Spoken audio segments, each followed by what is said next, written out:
Hi hello. അപ്പോൾ എന്താണെന്ന് വെച്ചാൽ ഇന്ന് പറയാൻ വന്നിട്ടുള്ളത്, ഇപ്പോൾ നമ്മുടെ കുട്ടികളുടെ സ്കൂളിലൊക്കെ ആനുവൽ ഡേ നടക്കുകയല്ലേ.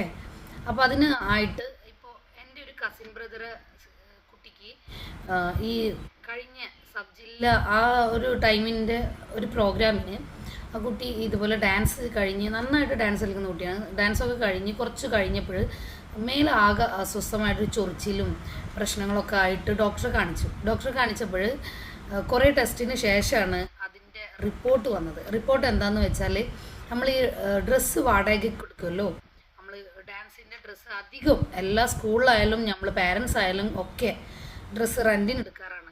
അങ്ങനെ റെൻറ്റിന് എടുക്കുന്ന ഈ ഡ്രസ്സിൽ നിന്ന് അവർ ഈ ഡ്രസ്സ് ഒരിക്കൽ അധികം അലക്കിയില്ല. അതായത് യൂസ് ചെയ്ത് കഴിഞ്ഞാൽ ജസ്റ്റ് ഒന്ന് വാഷ് ചെയ്യുക പോലും ചെയ്യാണ്ട് അതൊന്ന് കാറ്റ് കൊള്ളിച്ച് ഒന്ന് തിരിച്ച് മടക്കി വെക്കുന്ന ഒരു രീതിയാണ് അധികവും റെൻറ്റ് ഡ്രസ്സുകൾക്കുള്ളത്. കാരണം അതിൽ ഒരുപാട് മുത്തും കല്ലും വർക്കും അങ്ങനെയൊക്കെ ഉണ്ടായ കാരണം റഫായിട്ട് ഒരിക്കലും വാഷ് ചെയ്യാൻ കഴിയില്ല.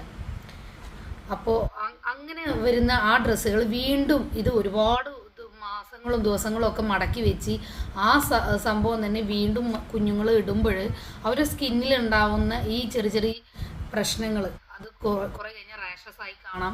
പിന്നെ കുറേ കഴിഞ്ഞാൽ ചൊറിച്ചിൽ, മുറിവ്, വ്രണം ഒക്കെ ആയി മാറാം. അതുകൊണ്ട് ഈ പ്രാവശ്യമെങ്കിലും ആനുവൽ ഡേക്ക് അധികം വശാൽ റെൻറ്റ് ഡ്രസ്സ് ഒഴിവാക്കിയിട്ട് സ്വന്തമായിട്ട് തുണി എടുത്ത് തയ്പ്പിക്കുക. അതായത് തയ്പ്പിച്ച കുറച്ച് എമൗണ്ട് പോയെങ്കിലും നമ്മുടെ കുഞ്ഞുങ്ങളുടെ സ്കിന്നിന് അത് ഏറ്റവും ഗുണം ചെയ്യും. മാത്രമല്ല വേറെ പ്രശ്നമൊന്നുമില്ല, പിന്നീട് നമുക്കത് യൂസ് ചെയ്യുകയും ചെയ്യാം. അപ്പോൾ ഈ ഒരു അറിവ് മാക്സിമം എല്ലാവരിലും എത്തിക്കുകയെന്ന് വേറെ വീഡിയോ വീണ്ടും